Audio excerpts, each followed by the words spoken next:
Vamos iniciar mais um estudo, dando continuidade ao nosso livro Obras Póstumas, sobre os homens duplos e das aparições de pessoas vivas. Nós interrompemos o nosso estudo no meio do texto, em que Kardec dava algumas orientações a respeito de histórias que ele tinha contado. Deixa eu pegar aqui direitinho, só a introdução para a gente acompanhar. Ele pegou alguns textos do livro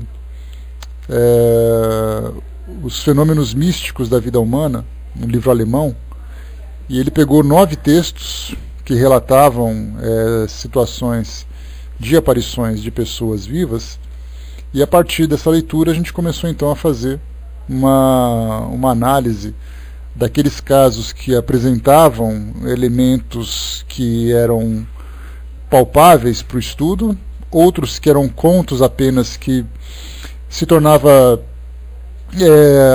curiosos, mas sem muitas condições de fazer qualquer tipo de afirmação, já que era um livro que Kardec pegou, ele não presenciou, não entrevistou ninguém nem nada. E aqui a gente continua para finalizar esse estudo desse capítulo, já que, como eu tinha comentado com vocês, nós já tínhamos feito esse estudo tanto no livro dos médiuns como aqui no próprio livro Obras Póstumas. Então o que Kardec fez foi só apresentar esses casos e apresentar uma análise. Então ele diz assim para nós, continuando, né? Isso aqui foi o que a gente leu no nosso último encontro. Se nos lembrarmos, aliás, da sua propriedade bem conhecida de condensação, isso, né, falando do perispírito, que lhe permite tornar-se visível sob as aparências corporais para os médiuns videntes, e mais raramente para quem quer que se encontre no local para onde é transportado o espírito, não se poderia mais colocar em dúvida a possibilidade dos fenômenos de ubiquidade. Aqui a gente lembra que quando há esse fenômeno de aparição de pessoas vivas, né, ou o chamado de ubiquidade, nós temos 2 fenômenos, que o primeiro é a capacidade que o indivíduo tem de se emancipar, se projetar além do corpo físico, e também depois de se materializar em outro local. Continua aqui Kardec. Foi, portanto, para nós demonstrado que uma pessoa viva pode aparecer simultaneamente em 2 localidades afastadas uma da outra. De um lado com o seu corpo real, de outro com o seu perispírito, condensado momentaneamente sob as aparências de suas formas materiais. Entretanto, de acordo com isso, como sempre, só podemos admitir uma ubiquidade quando reconhecemos uma similitude perfeita dos atos do ser aparente. Tais são, por exemplo, os fatos citados precedentemente sobre os números 1 e 2, né, que são 2 casos que nós lemos no início, de relatos, né, de uma pessoa que se encontrava num local e acabou sendo reconhecida em outro. Quanto aos fatos seguintes, inexplicáveis para nós, aplicando-lhes a teoria da ubiquidade, eles nos parecem, se não indiscutíveis, pelo menos admissíveis, encarando-os por um outro ponto de vista. Aqui é interessante que, quando Kardec fala sobre esses relatos que chegam sobre fenômenos espíritas, né, sobre fenômenos chamados de sobrenaturais, mesmo que a princípio não seja possível fazer uma avaliação mais cuidadosa, analisando a real situação, as pessoas que testemunharam, as condições em que se deu aquele fenômeno, é possível teorizar, né? Essa teorização seria, partir do princípio de que o fenômeno é real, começamos então a juntar os elementos para saber se aquilo mesmo é possível. Foi o que a gente conversou no nosso encontro anterior, quando a gente vê esses programas da televisão que falam sobre manifestações sobrenaturais, que falam sobre caçadores de fantasmas e tudo mais. Então eles mostram na televisão o relato, mostram na televisão algumas provas ou alguns dados que foram coletados no local por equipamentos que eles instalam e tudo mais. Então a gente começa a fazer uma análise partindo do princípio de que aquilo é verdadeiro e também, de acordo com as informações que foram apresentadas, chegarmos a uma conclusão da possibilidade ou não da existência daquele fenômeno. Né? Exatamente, né, Braz? Ele filosofa sobre as probabilidades, ele começa então a fazer uma uma especulação, né, que é possível se houver essa condição, não é possível dentro daquilo que foi apresentado. Então ele começa a explorar um pouquinho a ideia da argumentação. Ele continua aqui para nós. Nenhum dos nossos leitores ignora a faculdade que possuem os espíritos desencarnados de aparecer, sob a aparência material em certas circunstâncias, e mais particularmente aos médiuns ditos videntes. Todavia, num certo número de casos, tais como as aparições visíveis e tangíveis para uma multidão ou para um certo número de pessoas, é evidente que a percepção da aparição não é devida à faculdade mediúnica dos assistentes, mas à realidade da aparência corporal do espírito, e nessa circunstância, como nos fatos da ubiquidade, esta aparência corporal é devida à condensação do aparelho perispiritual. Então ele fala tanto dos espíritos desencarnados como de pessoas vivas que se materializam, fala exatamente sobre as condições, o perispírito se condensando, né, absorvendo elementos dos encarnados, por exemplo, o ectoplasma, que faz com que ele se torne visível para todas as pessoas, independente da mediunidade, se torne até mesmo palpável, tangível, né, você pode tocar naquele espírito, e tem ali os relatos e tudo mais. E então, tanto como desencarnados como encarnados, isso é possível de acontecer. Isso, a bilocação, a ubiquidade, né, a aparição de pessoas vivas e tudo mais. Ora, se com mais frequência os espíritos, com o objetivo de se fazerem reconhecer, aparecem tais como eram como vivos, com as roupas que lhes eram mais habituais, não lhes é impossível apresentarem-se, sejam vestidos diferentemente, seja mesmo sob os traços quaisquer, tais como, por exemplo, o doente de Bayonne, que aparecia tanto sob sua forma pessoal, como sob as aparências de pessoas vivas e mesmo presentes. Esse doente de Bayonne, também chamado de o fantasma de Bayonne, é um artigo que publicou Kardec na edição de 1859, de um espírito que conversava, né, com a irmã, e ela ficava assustada porque ela não compreendia, e depois, com o passar do tempo, foi ali tendo maior intimidade com ela, e era um irmão que havia desencarnado há 12 anos. E aí então ele se fez presente para ela, né, ele se materializou para ela para que pudesse ser visto, né. O Serfal colocou: a liberação dessa substância não é prejudicial para aquele que doa. O Serfal, quando existe essa doação desse fluido para o espírito, naturalmente depois ele reabsorve isso para recompor, né, o seu organismo. Então nós temos vários relatos de médiuns que participam de fenômenos de materialização, em que há a materialização, depois que o espírito se desaparece, ele volta, né, a reabsorver aquela substância. Inclusive tem algumas recomendações das pessoas dizerem: olha, evite tocar no espírito, porque se você toca no espírito, pode muitas vezes fluido seu se misturar com aquele fluido, e o médium depois, quando ele reabsorve, ele pode sentir os efeitos dessa, digamos, contaminação. Então acaba sendo reabsorvido. Mas em muitos casos, principalmente de fenômenos físicos, né, ele acaba assim, simplesmente se dispersando, mas não é uma doação muito contínua. E muitas vezes esses médiums que participam desses fenômenos, quando acabam, eles se sentem muito cansados, muito desgastados.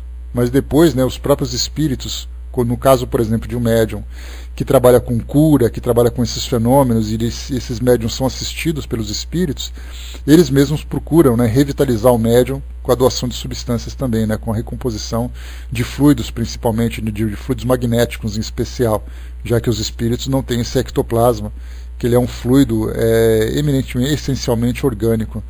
Então, a doação é muito pequena, né, e quando há essa doação, há também a reabsorção. E continuando para nós aqui. O espírito tinha o cuidado de se fazer reconhecer sua identidade, apesar das formas variadas sob as quais se apresentava.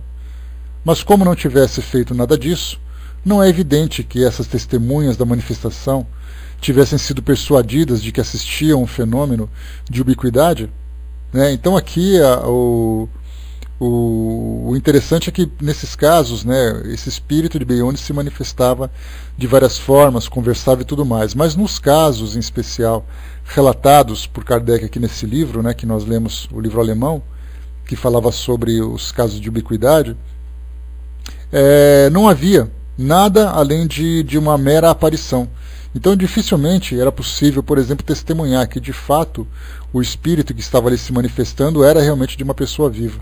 Kardec vai falar um pouquinho sobre isso a seguir. Então ele diz assim: se considerando como um precedente esse fato, que está longe de ser isolado, procuramos explicar da mesma maneira os fatos número 3, 4, 5, 6, 7, 8 e 9. Ser-nos-á talvez possível aceitar-lhes a realidade, enquanto que, admitindo a ubiquidade, a incompatibilidade dos pensamentos, o antagonismo dos sentimentos e a atividade do organismo das duas partes, não nos permitem absolutamente vê-los como possíveis. Né? Aqui porque, nesses casos, nós tínhamos ali um espírito que apareceu, por exemplo, né? um professor entrou na sua biblioteca, no seu escritório, na sua casa, e viu ele mesmo sentado ali à sua mesa. E aí então o espírito começou a falar com ele, dizendo que ele morreria daqui a um tempo. Então a gente pensa assim, se é um caso de ubiquidade, como é que pode haver esse tipo de conversa, esse tipo de revelação vindo do próprio indivíduo, do indivíduo falando para ele próprio? Então o que Kardec disse que não era possível que houvesse aquele tipo de comportamento, até porque quando há a emancipação, quando há a bilocação ou a ubiquidade, né, que é o espírito se materializar em outro ambiente, ali o espírito se materializa com a sua própria personalidade, com seus próprios conhecimentos. Então ele simplesmente se manifesta da mesma forma que é, só que num ambiente diferente e através da materialização. Mas o seu conteúdo moral, o seu conteúdo intelectual não muda.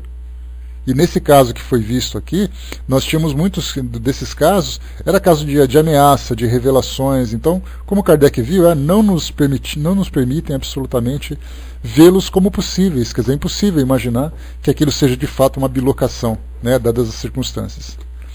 No fato número 4, que é o que a gente colocou aqui, ao invés de supor o professor Becker na presença do seu sósia, que foi esse do escritório que eu comentei com vocês, admitamos que tenha tido contato com um espírito que, aparecendo-lhe sob sua própria forma, todo o antagonismo desaparece e o fenômeno entra no domínio do possível. Aqui ele já lembra que um espírito que se materializa e usa sua própria forma e faz essa revelação. Aí já é possível de se admitir. Acontece o mesmo no caso número 7. Né? Aqui a gente lembra que é um caso da rainha Elizabeth da Rússia, que ela então foi chamada até o trono onde ela costumava ficar, isso durante a noite, e quando ela chegou ali próximo ao trono, tinha um outro espírito, muito igual a ela, né, idêntico a ela, sentado à mesa, sentado ali ao trono. E aí então ela ordenou para os soldados que atirassem naquele espírito, porque era um impostor. Então ali Kardec também vê a mesma coisa, né, que é impossível imaginar um espírito com aquele tipo de comportamento. E continua aqui para nós então. Acontece o mesmo no fato número 7. Não se compreende Elizabeth da Rússia fazendo atirar em sua própria imagem, mas admite-se perfeitamente que o fizesse um espírito que tomara sua aparência para mistificá-la. Certos espíritos tomam às vezes um nome suposto e tomam o estilo e as formas de um outro para obter a confiança dos médiuns e o acesso aos grupos. O que haveria de impossível em um espírito orgulhoso ficar satisfeito por tomar a forma da imperatriz Elizabeth e de se sentar no trono para dar uma vã satisfação aos seus sonhos de ambição. E assim, noutros fatos. Né? Então a gente viu aqui que muitas vezes, né, o espírito pode tomar uma determinada forma, seja para poder provocar algum efeito sobre os encarnados, seja para uma satisfação pessoal. Kardec até colocou, né, um espírito que tinha essa fantasia de se transformar numa rainha e sentar ao trono. Né? E ali então isso é possível de aceitar, assim como outros fatos também. E isso tanto para o bem como para o mal, né? Porque nós temos espíritos que se materializam ou assumem uma visão ou uma aparência de um espírito reconhecido, se manifesta num grupo, ele é visto, seja pela vidência dos médiuns ou pela própria materialização, como sendo ali um determinado espírito.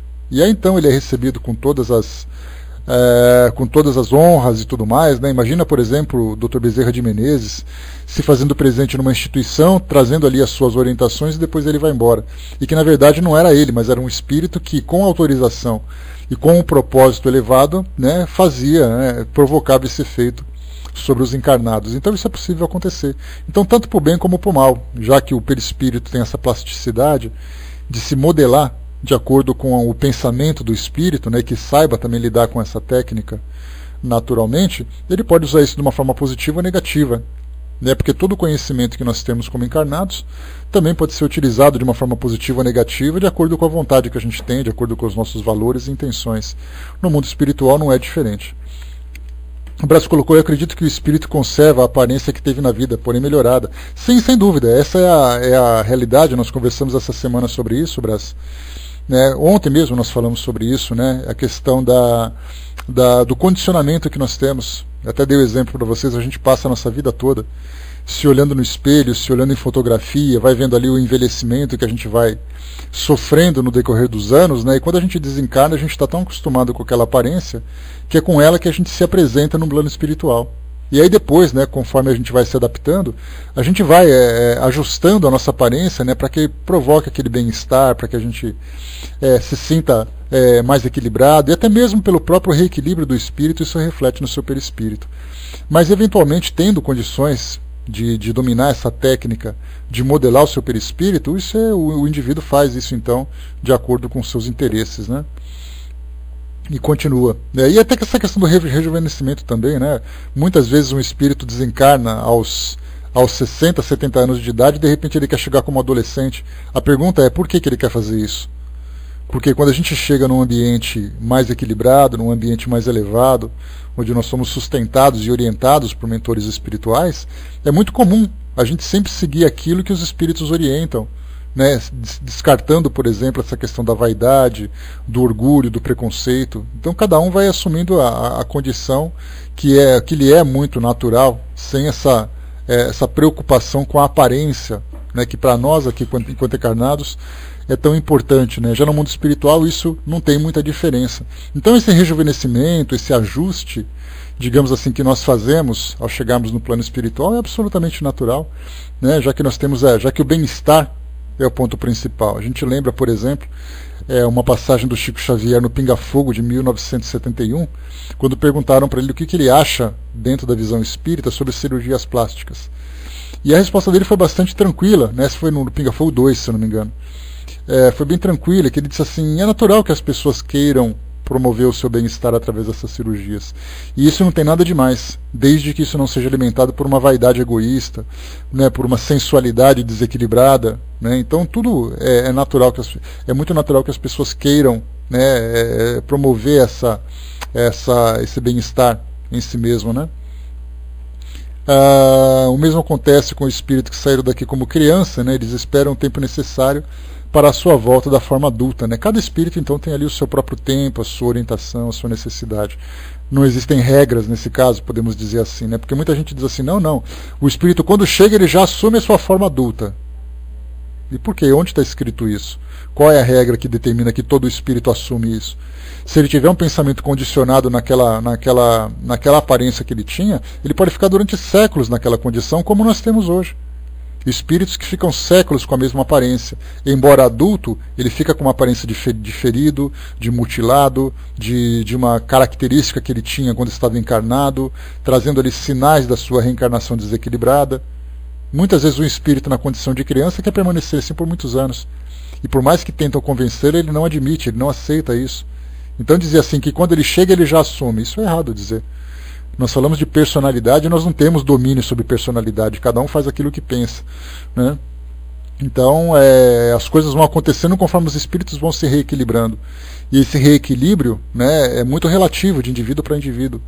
Nós todos podemos aqui agora, por exemplo, desencarnar, e cada um vai ter o seu próprio tempo para poder assumir essa condição equilibrada no plano espiritual. E nós esperamos naturalmente que seja uma coisa muito rápida, para que a gente não fique preso às impressões do mundo físico, aos sofrimentos, aos desejos, aos apegos e tudo mais, né? Mas cada um tem ali a sua preocupação, a gente nunca sabe quais são as dores, os medos, as fixações que existem na mente e no coração de cada pessoa. né? Então tudo ali tem o seu tempo próprio para isso. Continuando, damos essa explicação apenas para quem ela vale. É aos nossos olhos apenas uma suposição bastante plausível e não a solução real dos fatos. Mas tal como está, pareceu-nos de natureza esclarecer a questão, chamando sobre ela as luzes da discussão e da refutação. E aqui então foi o que Kardec colocou, né, o cuidado para chamar a atenção das pessoas, para quem quiser analisar com a mente aberta, de ter ali, verificar as possibilidades e tal, tudo bem, quem achar que não deve ser, não tem problema nenhum. É a esse título que a submetemos aos nossos leitores, que possam as reflexões que provocarem, as meditações às quais poderão dar lugar, cooperar com a elucidação de um problema que não podemos senão fazer aflorar, deixando aos mais dignos dissipar a obscuridade na qual ele ainda está envolvido. Né? Então a gente acaba por aqui esse capítulo que trata dos homens duplos e das aparições de pessoas vivas. Né? Então aqui algumas explicações que Kardec sugere para que nós analisemos cada um dos casos. Né? Então, como eu falei para vocês, a mesma coisa. Vamos pegar, por exemplo, um filme que nós assistimos. Esses dias eu assisti A Dama de Preto, né, ou A Mulher de Preto, acho que é A Dama de Preto, que passou na televisão, que é um filme de terror, aquela coisa toda de um fantasma de uma mulher que perseguia crianças e coisa e tal. Aí a gente começa a assistir esses filmes. Então, muito mais do que descartar a fantasia, é interessante a gente fazer um exercício de analisar tudo aquilo que o filme oferece. Primeiro porque é uma produção cinematográfica e, consequentemente, vai trazer ali elementos para poder tornar aquele produto comercialmente viável. Então vai trazer ali imagens, efeitos especiais, histórias e coisa e tal, né? Mas a gente começa a analisar aquilo dentro da racionalidade, a gente vê aquilo que é possível e aquilo que não é possível. Por que um espírito agiria daquela forma? Aquilo que ele faz é certo ou não é certo? De repente a gente vê um espírito levando uma faca e cravando nas costas do personagem do filme, e a gente se pergunta, o espírito pode fazer isso? Ele tem permissão para fazer isso? É com essa naturalidade que os espíritos manipulam a vida das pessoas? Então tudo isso para nós que passa no cinema, como nós temos na literatura, Kardec infelizmente ficava preso à literatura, né, porque não tinha cinema naquela época. Mas hoje nós temos novelas, filmes, seriados, documentários, livros, publicações e tudo mais, né? Então a gente pode pegar cada um desses assuntos e começar a fazer uma avaliação do que é possível e o que não é possível, o que é um fato, o que não é fato, ainda que seja um produto da ficção. Então isso é para nós, sem dúvida nenhuma, um acervo interessante para os nossos estudos, dentro da visão espírita daquela realidade. Agora a gente vai entrar num outro capítulo, que ele é um pouco longo, a gente vai tentar dar uma acelerada porque é bastante leitura, que tem aqui bastante relatos, né? Para tentar, pelo menos, alcançar metade dele. Deixa eu ver aqui. Controvérsias sobre a ideia da existência de seres intermediários entre o homem e Deus. Esse foi um artigo, uma carta, né, que foi encaminhada no dia 4 de fevereiro de 1867, ali quase 2 anos, né, antes do desencarne de Kardec, e uma pessoa escreve para ele dizendo o seguinte, eu vou correr com a leitura aqui e a gente vai ver até onde a gente consegue chegar. Caro mestre, há algum tempo que não dou sinal de vida. Tenho estado muito ocupado todo o tempo da minha estada em Lyon. Não pude fazer uma narrativa tão perfeita quanto gostaria de ter feito do estado atual da doutrina nesse grande centro. Assisti apenas a uma reunião espírita. Entretanto, pude constatar que, nesses meios, a fé primeira é sempre a que deve estar nos corações verdadeiramente sinceros. Em outros diferentes centros do Midi, que é ali a região sul da França, né, ouvi discutirem essa opinião, emitida por alguns magnetizadores, de que muitos fenômenos ditos espíritas são simplesmente efeitos de sonambulismo e que o espiritismo apenas substituiu o magnetismo, ou melhor, disfarçou-se com o seu nome. Aqui é interessante a gente analisar esse artigo, ou esse capítulo desse livro, porque ao mesmo tempo que nós temos naquele tempo, né, nós tínhamos naquele tempo magnetizadores que procuravam utilizar o seu conhecimento e as suas técnicas para explicar fenômenos espíritas, como por exemplo, alguém psicografou. Você pode, através do magnetismo, provocar a emancipação de alguém, desse médium, esse médium capta o pensamento de outras pessoas e depois transcreve no papel. Um fenômeno físico, que houve uma aparição, houve ali uma movimentação de objeto, o magnetismo também pode provocar isso.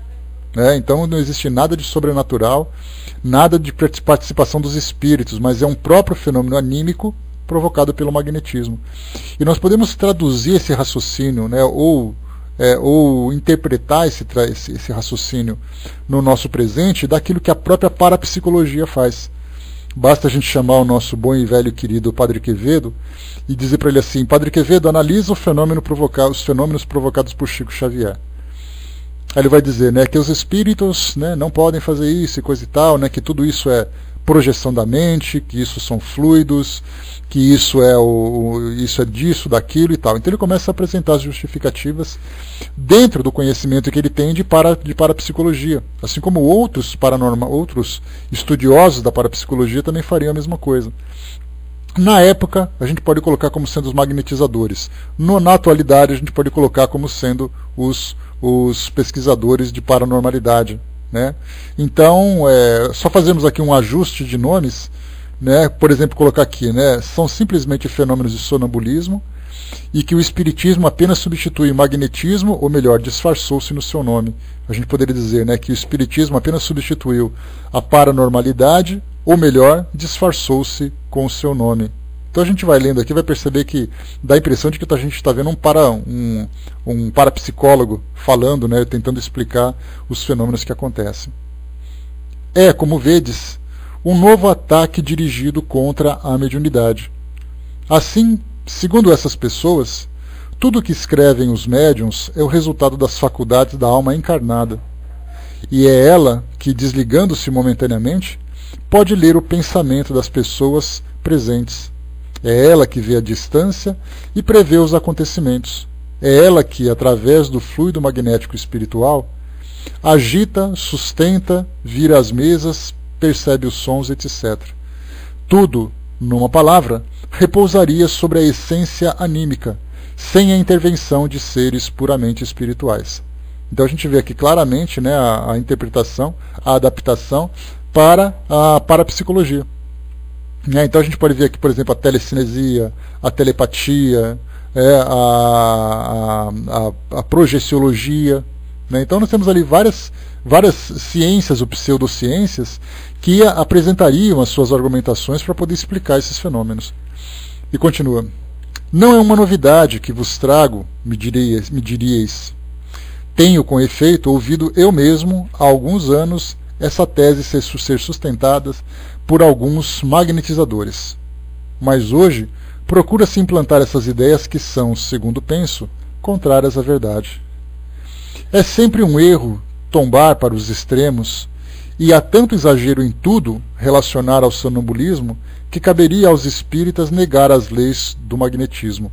A gente pode inclusive chegar aqui e aprontar sobre a hipnose. Uma pessoa no estado de hipnose, fazendo, por exemplo, uma regressão de memória, e a gente não fala de reencarnação, porque são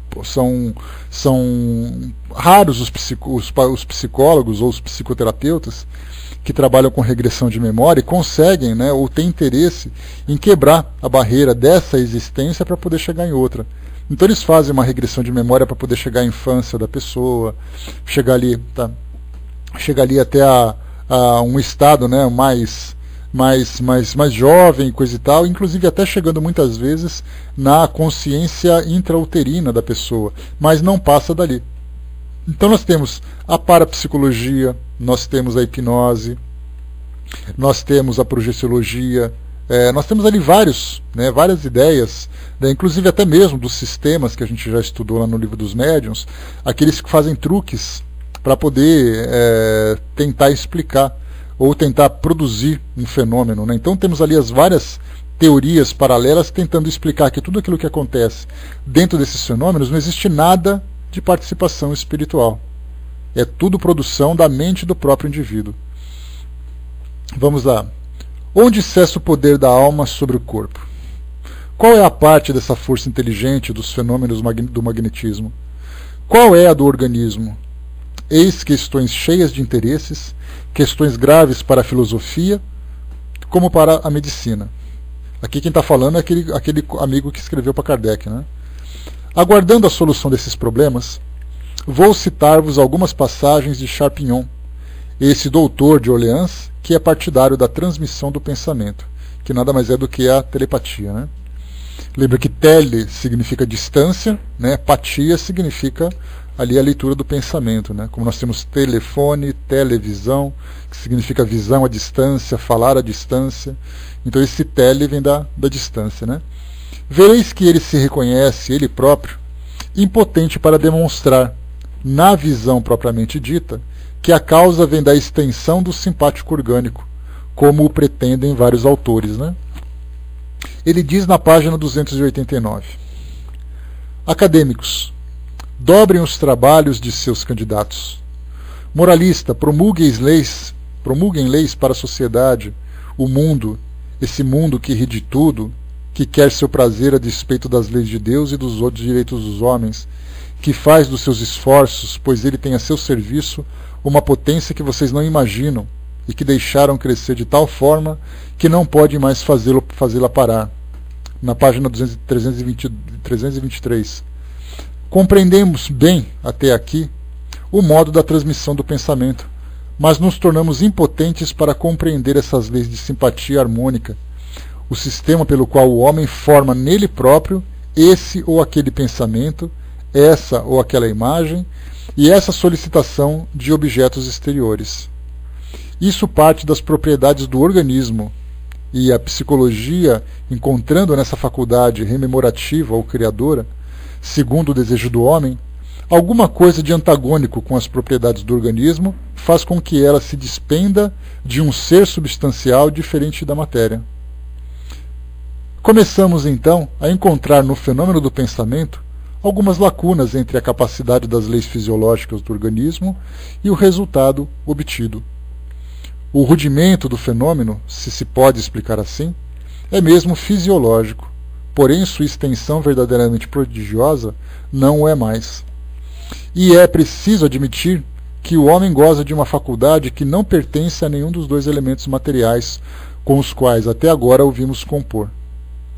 O observador de boa fé reconhecerá então, desde aqui, uma terceira parte, que encontrará na composição do homem, parte que começa a se revelar para ele do ponto de vista da psicologia magnética, através de caracteres novos, e que se reportam àqueles que os filósofos concedem à alma. Então ele está fazendo aqui uma comparação daquilo que é alma, daquilo que é biológico e daquilo que é o pensamento. Então ele está tentando encontrar ali formas de explicar como esses fenômenos acontecem através desse terceiro elemento.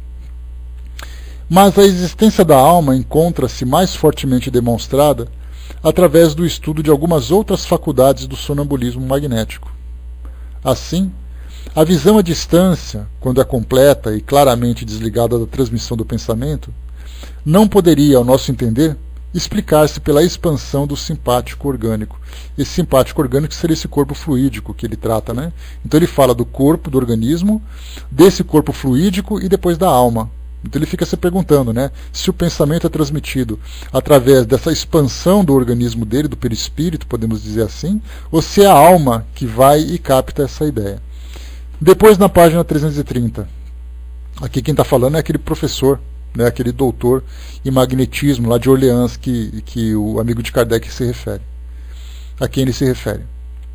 Tínhamos, como se vê, grandes motivos para adiantar que o estudo dos fenômenos magnéticos tinha grandes relações com a filosofia e a psicologia. Assinalamos um trabalho a fazer e para ele convidamos os homens especiais. Nas páginas seguintes, aqui diz o amigo de Kardec, há a questão dos seres imateriais e suas relações possíveis com os nossos indivíduos. Aqui já é interessante, porque aquela teoria de seres que foram criados, digamos assim, à parte da criação, porque nós temos Deus, temos os homens e temos aqueles seres que completam essa lacuna, esse espaço que existe entre esses dois seres, né? O Deus, que é o ser divino, digamos assim, e o homem, que é a criatura.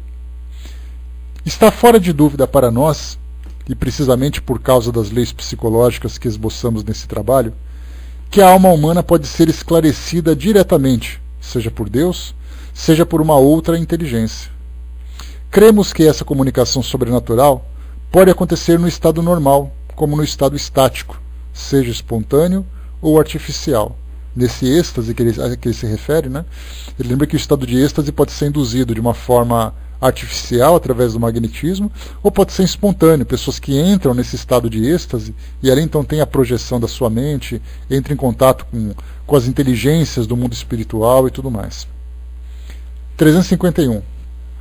Mas voltamos a dizer que a previsão natural do homem é limitada, e só poderia ser tão grandiosa, tão constante e tão largamente exposta quanto as previsões que foram feitas pelos profetas sagrados e pelos homens que eram inspirados por uma inteligência superior à alma humana. 391.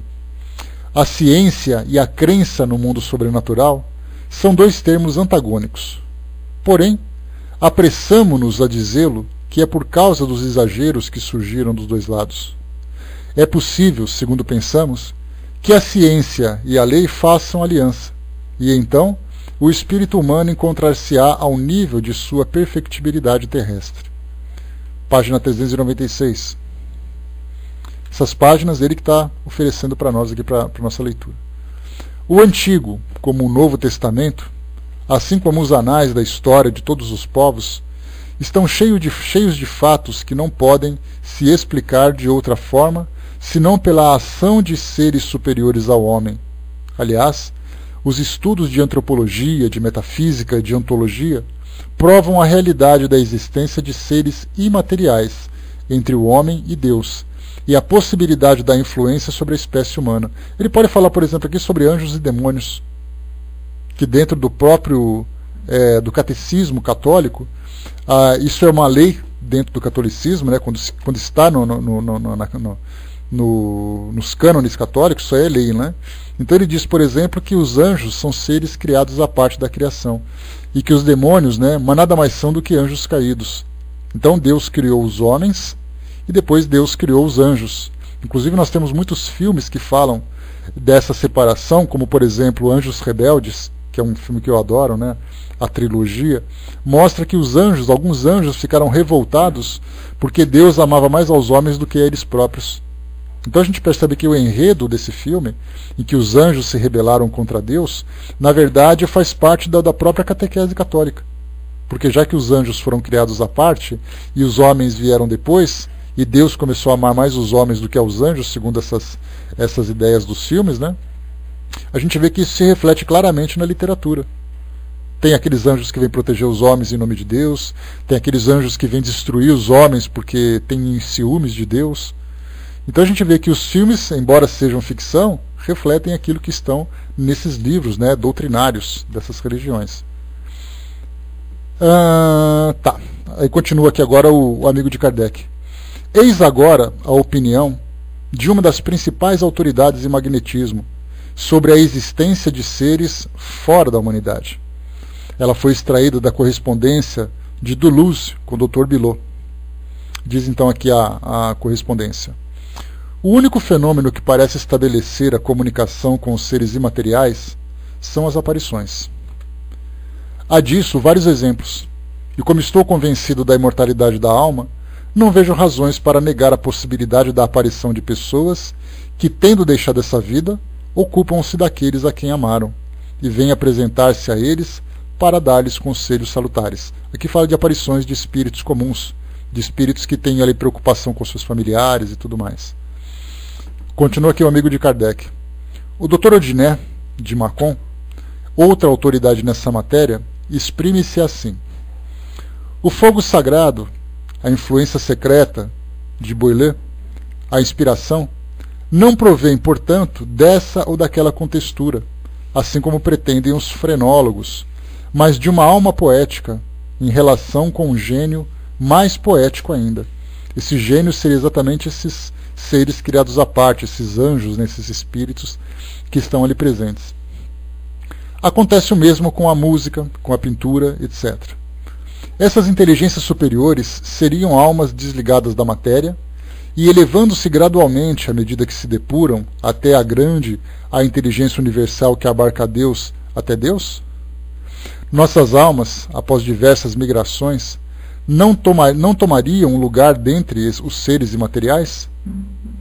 Concluamos, diz o mesmo autor, do que precede-se, que o estudo da alma ainda está na sua infância, que já que o pólipo ao homem existe uma série de inteligência, do pólipo ao homem existe uma série de inteligências e que nada se interrompe bruscamente na natureza, deve racionalmente existir do homem até Deus uma outra série de inteligências.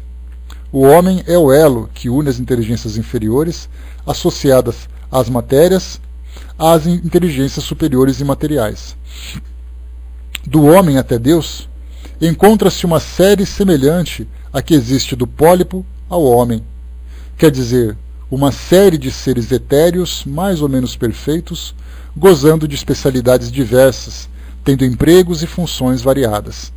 Aqui nessa parte, antes de continuarmos, dá para a gente colocar também nesse pacote que está falando sobre anjos e demônios, esses seres da natureza, que a gente já comentou também, os elementais, como gnomos, fadas, duendes, salamandras, etc, etc.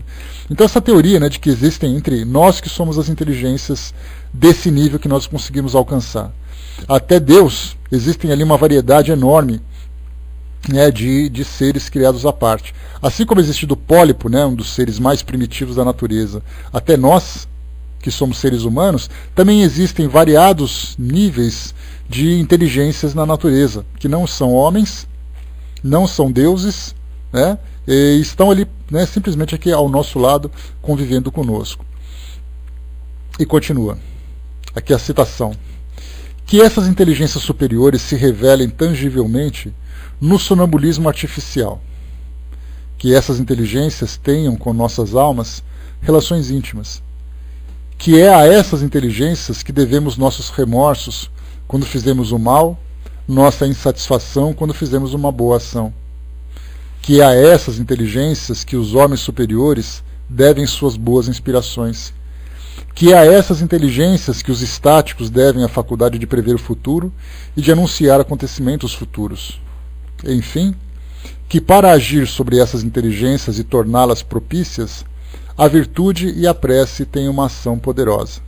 Então aqui ele fala de todas as influências que nós poderíamos sofrer, de todas essas inteligências que estão à nossa volta, e aí a gente já entra aqui num campo mais filosófico, e numa ideia mais subjetiva, ou seja, o que eu penso a esse respeito.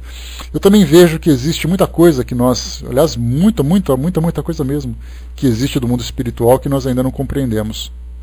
Basta a gente ver, por exemplo, quais são as forças que mobilizam a natureza, quais são as forças que coordenam a vida biológica, quais são as forças que regem o mundo, que regem o nosso planeta, que regem os astros que existem no espaço, imaginando, por exemplo, que são apenas meras leis físicas que fazem tudo, Então, ao contrário disso, a gente imagina que existem essas inteligências nos mais variados graus. A gente simplesmente não reconhece. Porque, na verdade, a visão que nós temos do plano espiritual, ela ainda está muito ligada àquilo que o Espiritismo passa para nós. E o Espiritismo, por exemplo, ele nos fala da nossa desencarnação, da nossa reencarnação e da nossa destinação. E fala muito pouco, por exemplo, sobre o reino dos animais, sobre o reino dos elementais. Kardec tem ali algumas pouquíssimas citações a esse respeito. E quando nós pegamos, por exemplo, outras religiões como Umbanda, como Candomblé, como religiões de tradições indígenas, quais seriam as forças que essas religiões mobilizam na natureza, no espaço? Então a gente sempre pensa nos homens, mas ainda existe muita coisa para nós conhecermos. Pelo menos essa visão que eu tenho ainda, de tudo aquilo que eu já li, de tudo aquilo que eu já vi. Nós temos aquelas doutrinas espiritualistas, nós temos aquelas religiões esotéricas, que muitas vezes para nós pode parecer uma brincadeira, mas que de repente no fundo acabam mobilizando algumas inteligências no plano espiritual que nós ainda não compreendemos. Desde aquelas que são as mais inferiores até aquelas que são as mais superiores. Então existe muita coisa ainda para a gente revelar e a gente tem que ter paciência para isso. Miriam colocou ali que Thomas Edison, em 1927, tentou criar um aparelho que permitisse estabelecer contato com os espíritos, mas não foi movido por uma crença religiosa. e sim pela potência da ciência nessa área, né? Aliás, nessa época, no final do século XIX, começo do século XX, nós tínhamos muitos cientistas de renome que tinham grande preocupação em explorar realmente esse mundo espiritual, saindo um pouco da fantasia das religiões e entrando no campo da ciência investigativa. Uma pena que esses cientistas do passado acabaram ficando um pouco para trás. Aliás, nós teremos aqui, deixa eu pegar aqui um e-mail, nós teremos agora no mês de agosto, se eu não me engano vai ser aqui em São Paulo, só um instantinho que eu vou pegar aqui para vocês, assim eu já faço até divulgação, se for o caso. Deixa eu pegar aqui, só um instantinho.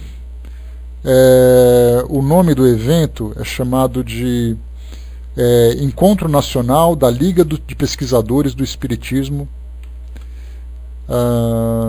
do CCDPE, que vai ser no dia 24 e 25 de agosto. O tema central vai ser o Espiritismo e a Ciência. E aí então eles vão trazer, né, aqui vários temas para esses 2 dias de estudo, falando sobre investigação, falando sobre pesquisas científicas hermenêuticas e fenomenológicas, né, falando também sobre discussão da divulgação científica, pesquisar sobrevivência, provas da sobrevivência, falando também sobre geografia do mundo espiritual, a reencarnação, associação entre o mito de Hera e o espiritismo, confessionalidade espírita das instituições de ensino superior, fazendo um estudo comparativo, né, vamos fazer também uma homenagem, né, ao professor Hermínio Guimarães Andrade, que desencarnou recentemente e tal, né. Então, nós temos esses encontros, esse já é o 9º encontro que vai falar sobre isso, né, e vamos ver qual vai ser o resultado, né. Infelizmente os temas que eles estão abordando, né, não são os meus preferidos, né, mas certamente são temas os preferidos de muita gente que vai participar. O Brás colocou, né, uma gama enorme de espíritas ainda ignora a existência do chamado universo paralelo, né? O Brás, pelo fato de ser teoria ainda, né? Até eu mesmo também, eu acho muito interessante o universo paralelo, mas daí a gente chegar a alguma conclusão, né? Teorias das 7 cordas, universo paralelo, etc. e tal, isso aí é tudo teoria que nem os físicos mesmo, né? Que são materialistas, né? Conseguem ainda trazer alguma luz, não deixa de ser uma teoria, né? E como essa do universo paralelo, nós temos tantas outras teorias, né, de antimatéria, aquela coisa toda, né? Mas é tudo ainda especulação, como tantas outras teorias que surgiram no decorrer da história, principalmente nesse campo da ciência, que acabaram depois simplesmente desaparecendo porque não tiveram sustentação. Então vamos ver, né? Aguardar com paciência para ver o que vai surgir a esse respeito, né? Porque na verdade não era só matéria em outro estado, é vida também que habita nesse outro estado, né? Vamos em frente aqui, continuando aqui. Pois não existe espaço vazio porque ele é preenchido por fluidos, né? Mas daí a gente falar que existe um universo paralelo numa dimensão diferente é muito diferente, né? É muito complicado, né? Deixa eu ver aqui, Tarde Azul, bom dia, né? Colocou, né, a teoria das cordas está em plena fase de comprovação, né? Mesma coisa do bóson de Higgs, né, que foi provado por último, né? Vamos aguardar para ver, né? É aquela história, a gente não pode se fechar pelo fato da gente não conhecer e nem aceitar. Enquanto as teorias estiverem aí presentes, a gente vai aguardando a comprovação delas, né? Vamos ver o que vai surgir também. Porque é a mesma história, você comprova, né, a teoria das cordas e depois você se pergunta, né, para que ela serve, o que existe de fato, né, dentro dessas outras dimensões. Vamos aguardar para ver, né? Quem viver verá e quem não viver também continuará vivo para ver, né? Com paciência a gente vai encontrando aí essas novas informações. Mas certamente é algo, né, que ainda foge muito da compreensão da nossa ciência, que era muito voltada para o material, para a matéria, né? Então, quando a gente fala de uma outra dimensão, a ciência vai ter que quebrar muitas, né, das barreiras que ela mesma construiu para compreender essas outras dimensões, né, que até mesmo, por exemplo, né, quando se fala sobre o mundo espiritual, sobre a existência do espírito, sobre a alma, etc. e tal, vamos ver que bicho vai dar, né? Mas convenhamos, né, para ver algo, né, temos que jogar luz, né? Ao jogar a luz mudamos o que tem lá, pois luz é energia, ou seja, nunca veremos o que realmente é. Pois ainda tem essa, né? Quando a gente começa a mexer naquilo que a gente quer ver, a gente muda exatamente a realidade do que existe lá. Vamos aguardar para ver e torcer para que os cientistas sejam bem-sucedidos, né? Bom, observação de Kardec. Depois, né, agora Kardec faz observação a respeito de todas essas histórias que a gente já leu até agora. A opinião de tais homens, e não são os únicos, tem certamente um valor que ninguém ousaria contestar. Porém, seria sempre apenas uma opinião mais ou menos racional, se a observação não viesse confirmá-la. O Espiritismo está inteiramente nas ideias que acabamos de citar. Ele vem somente completá-las através das observações especiais, coordená-las, dando-lhes a sanção da experiência. Aqueles que se obstinam em negar a existência do mundo espiritual e que não podem, todavia, negar os fatos, aplicam-se em procurar a causa exclusiva do mundo, no mundo corporal. Mas uma teoria, para ser verdadeira, deve buscar a razão em todos os fatos que a ela se ligam. O único fato contraditório a destrói, pois não há exceções nas leis da natureza. Isso aconteceu com a maioria daquelas que foram imaginadas no princípio para explicar os fenômenos espíritas. Quase todas caíram uma a uma diante dos fatos que não podiam abarcar. Após ter buscado, sem resultado, todos os sistemas, se é forçado a vir para as teorias espíritas, como as mais concludentes, porque não tendo sido formuladas prematuramente e sobre observações feitas superficialmente, englobam todas as variedades, todas as nuances do fenômeno. O que os fez aceitar tão rapidamente o maior número é que cada um que aí encontrou a solução completa e satisfatória do que havia inutilmente procurado em outra parte. Entretanto, muitos a repelem ainda. Elas têm isso de comum com todas as grandes ideias novas que vêm mudar os hábitos e as crenças. Todas encontraram, durante longo tempo, contraditores ferrenhos, mesmo entre os homens mais esclarecidos. Mas chega um dia em que o que é verdadeiro deve sobrepor-se ao que é falso. E espantamo-nos, então, com a oposição que a ele se fez, como parecia natural. Assim acontecerá com o Espiritismo.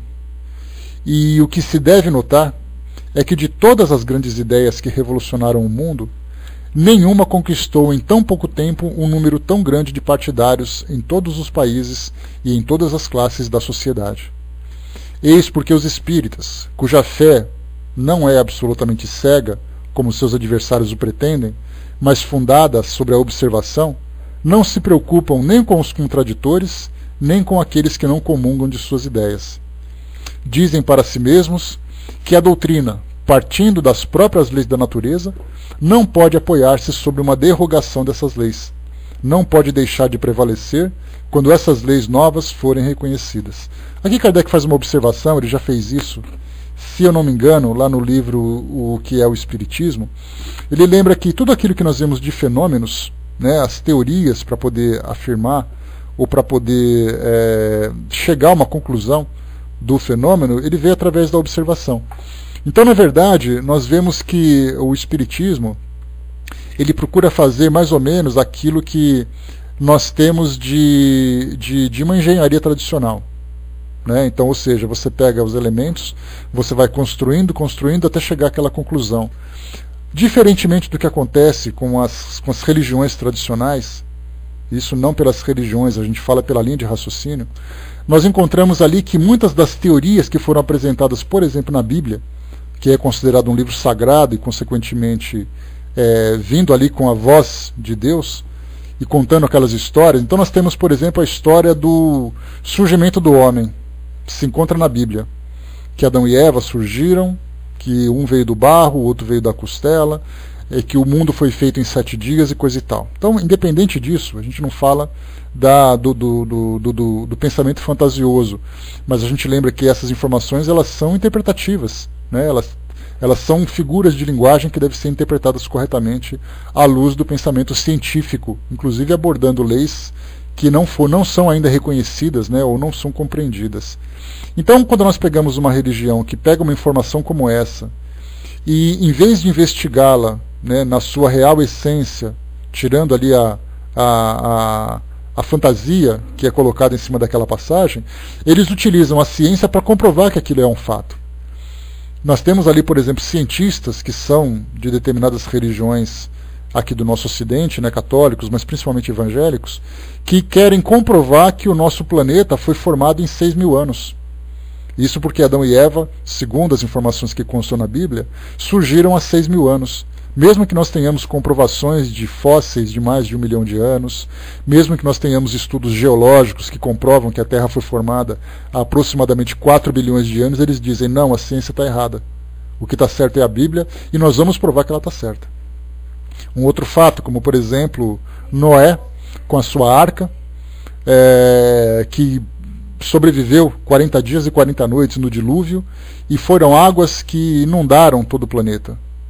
E aí então chegam os cientistas e dizem, olha, é interessante essa teoria, ela é muito romântica, mas não existe tanta água assim no nosso planeta para poder inundar todo mundo. Até porque também a gente não teria um barco suficientemente grande para poder comportar todas as espécies que existem no nosso planeta hoje.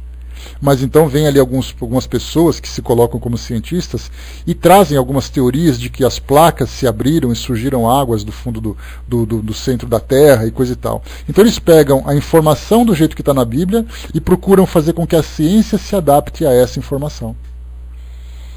A mesma coisa aconteceu com Jesus, por exemplo. Que Jesus, depois que ele morreu na cruz, o corpo dele, material, subiu aos céus e tudo mais. Quais seriam as leis que comprovariam esse tipo de fenômeno? Então, muita coisa do que se encontra nos livros sagrados, a própria concepção de Maria, por exemplo, que é um dogma, dentro das religiões cristãs tradicionais, nós temos ali, como é que Maria poderia ter engravidado sem a concepção natural, a concepção biológica? Aí está dizendo, como ali é um livro sagrado, então isso é possível, porque para Deus tudo é possível. E o que é colocado para nós do Espiritismo é exatamente o contrário, dizendo que para nós, a nossa preocupação é estudar essas leis sem derrogação. Como diz aqui, dizem para si mesmos que a doutrina, partindo das próprias leis da natureza, não pode apoiar-se sobre uma derrogação dessas leis. Ou seja, se uma mulher, para gerir uma criança, e viver a gestação durante aquele período e a criança nascer, há a necessidade da fecundação do óvulo, da participação do espermatozoide, etc. e tal. Como é que alguém pode nascer fora dessas leis? Então é a pergunta que a gente faz. Por isso, então, essa preocupação que o Espiritismo tem de desenvolver em nós essa capacidade racional sem se prender a dogmas, sem a preocupação de pecados, sem a preocupação com os sagrados, simplesmente analisando racionalmente. E aquilo que não pode ser explicado, a gente aguarda o desenvolvimento das leis, o desenvolvimento do conhecimento, para chegarmos a essas conclusões. E não simplesmente dizer assim, é assim porque está escrito. E nós temos, por exemplo, a religião muçulmana no seu próprio Alcorão, que tem ali desde o início a ideia de Adão e Eva. Porque o Alcorão, na verdade, ele começou a se separar da Bíblia a partir de Abraão. Abraão é considerado o grande pai também da religião islâmica. E aí nós temos Jesus como grande profeta e outros profetas bíblicos que são apenas profetas para os muçulmanos. Tendo ali Maomé, ou Mohammed, o profeta, como sendo o profeta máximo que existe naquela religião. Então nós pegamos a religião islâmica, o judaísmo, o cristianismo, que se baseiam nesses livros sagrados e não os contestam, simplesmente porque disseram, é um livro sagrado, foi escrito por Deus e consequentemente não pode ser ali questionado. Então, já a doutrina espírita faz diferente. A gente se apega muito mais à questão moral desses ensinamentos e utiliza a nossa capacidade racional para analisar cada um desses fatos. Sem nenhuma preocupação. Porque as pessoas dizem, mas vocês estão errados porque vocês não acreditam. Não tem problema. Nós esperamos ali informações palpáveis para poder compreender. E aí nós começamos a analisar, por exemplo, a própria Gênese bíblica a partir de uma outra perspectiva. Em vez de imaginar, por exemplo, 6 dias e descansar no 7º, o que seriam esses 6 dias? Seriam 6 eras? Seriam 6 períodos da história da humanidade, dentro daquela visão da época? Lembrando que quando Moisés escreveu a Gênese, isso foi lá para 3.200 anos no passado. Qual era exatamente a visão que ele tinha da criação do mundo? E assim muitos mitos, que cada mito traz para nós a origem da civilização. Então nós temos os mitos cristãos, ou os mitos bíblicos, o hebraico. Nós temos os mitos africanos, os mitos indígenas, os mitos escandinavos e mitos chineses. Cada mito procura explicar a origem da civilização. E o nosso, no caso, o mito nosso no sentido ocidental, ele é muito forte para nós porque ele foi embasado numa religião e não simplesmente numa história que é contada de geração após geração. Vamos continuar aqui para nós. A ideia da existência de seres intermediários entre o homem e Deus não é nova, como cada um sabe, mas pensava-se geralmente que esses seres formavam criações à parte. As religiões os designaram sob o nome de anjos e de demônios. Os pagãos os chamavam de deuses. O Espiritismo, vindo provar que esses seres não são outros, senão as almas dos homens que chegaram aos diferentes graus da escala espiritual, traz de volta a criação da unidade grandiosa, que é a essência das leis divinas. Ao invés de uma multidão de criações estacionárias que acusariam na divindade o capricho ou a parcialidade, só há nela uma essencialmente progressiva, sem privilégio para nenhuma criatura, cada individualidade elevando-se do embrião ao estado de desenvolvimento completo, como o germe do grão chega ao estado da árvore. O Espiritismo nos mostra, então, a unidade, a harmonia, a justiça da criação. Para ele, os demônios são as almas atrasadas, ainda manchadas dos vícios da humanidade. Os anjos são essas almas depuradas e desmaterializadas. E entre esses dois extremos, a multidão de almas que chegaram aos diferentes graus da escala progressiva. Desse modo, estabelecia solidariedade entre o mundo espiritual e o mundo corporal. Aqui é bem interessante, né, que a gente, quando começa a ter esse raciocínio, a gente vê que é uma luz que se joga sobre os mistérios, né, da evolução, os mistérios da criação. Então, certamente, existem espíritos nesse estágio entre os animais e os homens, por exemplo. A gente lembra que os animais são seres inteligentes, seres emotivos, seres sensíveis, mas numa condição muito inferior à do homem. Numa escala bastante profunda, né, bem distante, mas que conforme esses espíritos vão evoluindo, essas almas vão evoluindo, elas vão também atingindo graus superiores na própria condição animal em que eles se encontram. Só que muitas vezes não convivem conosco ou estão numa condição que nós não percebemos. Então nada disso é novidade. Quando chega alguém e diz assim, olha, tem um espírito que é humanoide. Humanoide que significa que ele tem a estrutura humana, mas não tem ainda a consciência do homem. Não conseguiu se humanizar.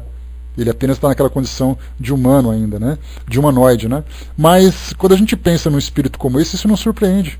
A gente sempre começa a olhar naquela escala de uma forma linear, que começa de um lado o ser mais primitivo, quando ele começa a demonstrar aquele estado vital, começa a demonstrar aquele princípio vital que começa a se desenvolver, começa a adquirir condições de inteligência, ainda que muito primitiva.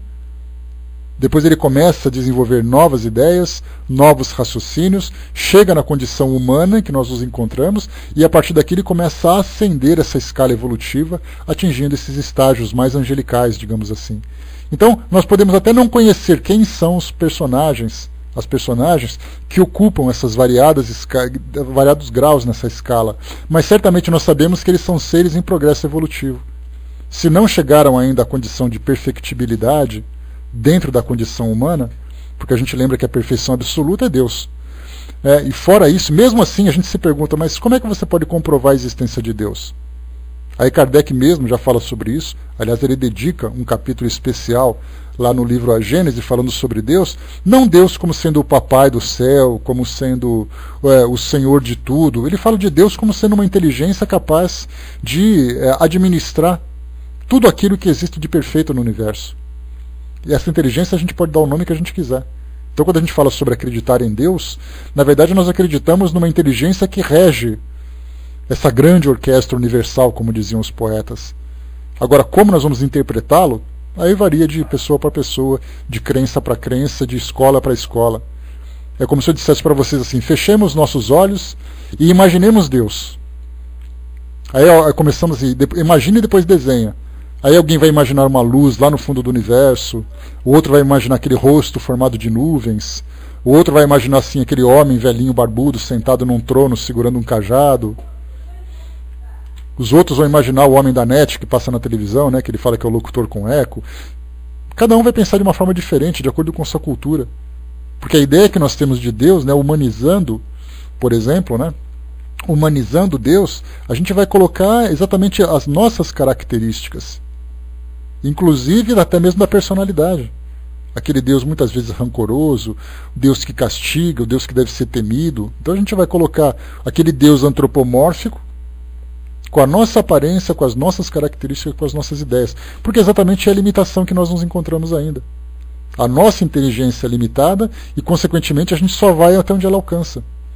A partir do momento que a gente começa a se elevar nessa escala evolutiva e começa a ampliar o nosso pensamento a respeito do universo, a respeito da criação, a respeito do próprio Deus, a gente começa a ter uma outra concepção.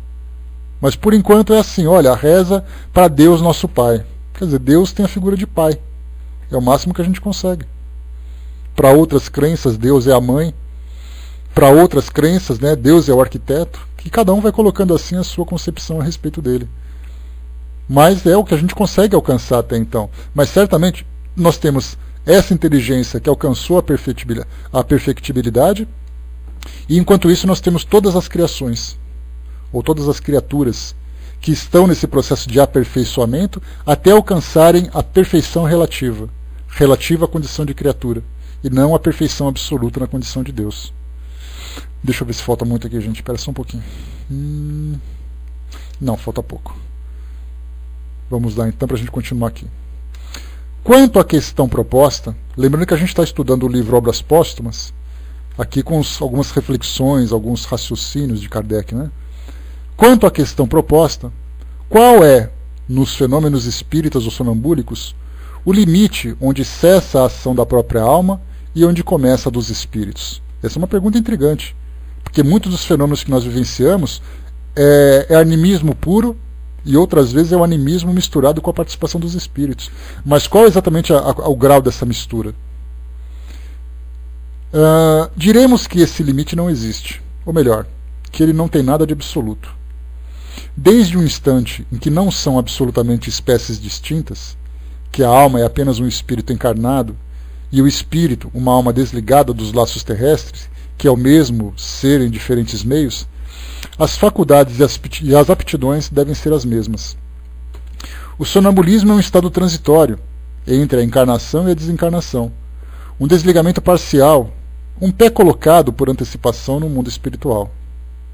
A alma encarnada, ou se quisermos o próprio espírito do sonâmbulo ou do médium, pode, portanto, fazer quase o mesmo que faria a alma desencarnada, e até mais, se ela for mais adiantada, com essa diferença, entretanto, que pelo seu desligamento completo, a alma estando livre, tem percepções especiais inerentes ao seu estado.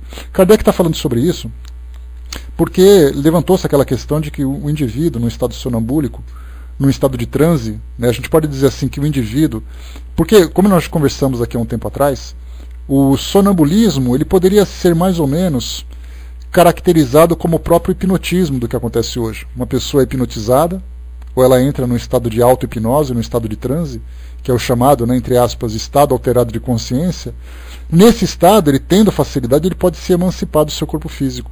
E aí então ele nada mais é do que um espírito, semi-liberto da matéria. E nessa condição ele consegue ampliar a sua visão, ampliar o seu conhecimento, tendo contato com o mundo espiritual. Então muita gente está dizendo aqui, né, desses contraditores do espiritismo, dizendo que na verdade os fenômenos que são chamados de espíritas, como por exemplo uma psicografia, não é uma mensagem que vem do plano espiritual, mas é um indivíduo que nesse estado alterado consegue alcançar conhecimentos ou consegue escrever ideias próprias que ele não teria na condição de vigília, na sua condição natural. Então Kardec está explicando aqui que não tem problema nenhum isso. O espírito nesse estado de emancipação, sem dúvida nenhuma, ele pode trazer as próprias ideias, mas também ele pode entrar em contato com inteligências desencarnadas e trazer depois essas informações. Vamos lá então aqui. Tá. Continua. A distinção entre o que com efeito é o produto direto da alma do médium e o que provém de uma fonte estranha é às vezes muito difícil de se fazer, porque com muita frequência essas duas ações se confundem e se corroboram. Isso a gente estudou quando falou sobre mediunidade, sobre o médium, porque o espírito vem traz a sua ideia, o médium traz a sua contribuição intelectual, muitas vezes até com contribuição com a sua própria opinião. Então na verdade é um trabalho conjunto entre o encarnado e o desencarnado, e dificilmente a gente vai saber exatamente de quem participou com o quê, a menos que seja uma comunicação essencialmente mecânica, e aí então só o espírito que conseguiu fazer isso. E continua. É assim que nas curas pela imposição de mãos, o espírito do médium pode agir sozinho ou com a assistência de outro espírito. Que a inspiração poética ou artística pode ter uma dupla origem. Mas, embora seja uma distinção difícil, não quer dizer que seja impossível. A dualidade é frequentemente evidente e, em todos os casos, resulta quase sempre de uma observação atenta. Então, analisando ali o trabalho do médium, a gente sempre vai conseguir chegar a essa conclusão. De imediato, alguém diz assim, olha, eu acabei de psicografar. Aí todo mundo diz assim, tá bom, mas isso aqui é seu? Isso pertence a você? Ele vai dizer, não sei, eu psicografei. Então, de imediato, numa única psicografia, é difícil a gente fazer uma afirmação. Mesmo que ele diz assim, olha, isso aqui é um assunto que eu não conheço. Muitas vezes ele pode não conhecer no estado lúcido, mas no estado de transe certamente ele pode conhecer. Então, na verdade, ele requer. Então, vamos esperar a próxima psicografia.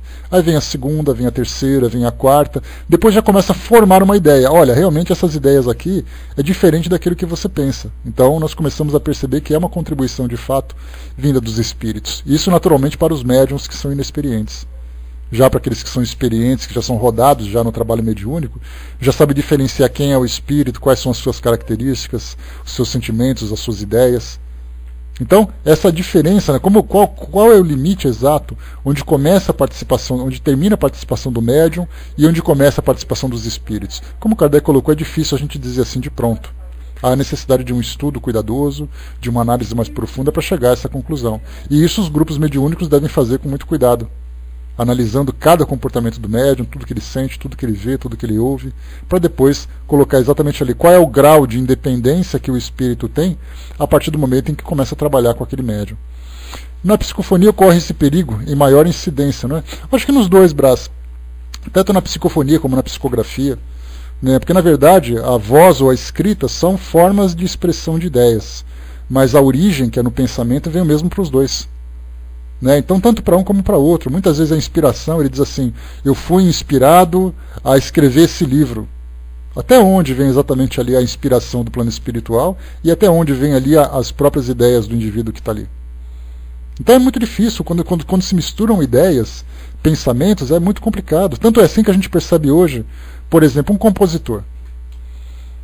Ele vai pegar, por exemplo, uma música, aí ele começa a escrever a letra, a melodia.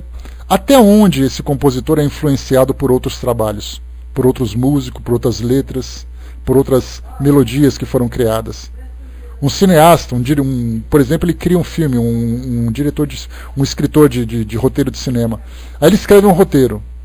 O rapaz, a moça, o ambiente, a história, o acontecimento. Nós começamos a fazer uma pesquisa nas bibliotecas, nas cinematecas, e nós encontramos filmes que têm roteiros semelhantes. Então, de repente, ele estava escrevendo, aí teve um filme na infância que acabou trazendo uma imagem, alguma coisa assim. Então, na verdade, dificilmente a gente consegue criar uma ideia absolutamente original. Sempre tem ali uma contribuição de alguma coisa. Então, nas nossas criações, nós sofremos essas influências. Na intervenção dos espíritos é a mesma coisa, porque, inevitavelmente, nós estamos vivos. Como diz lá o nosso iluminista, né? Penso, logo existo.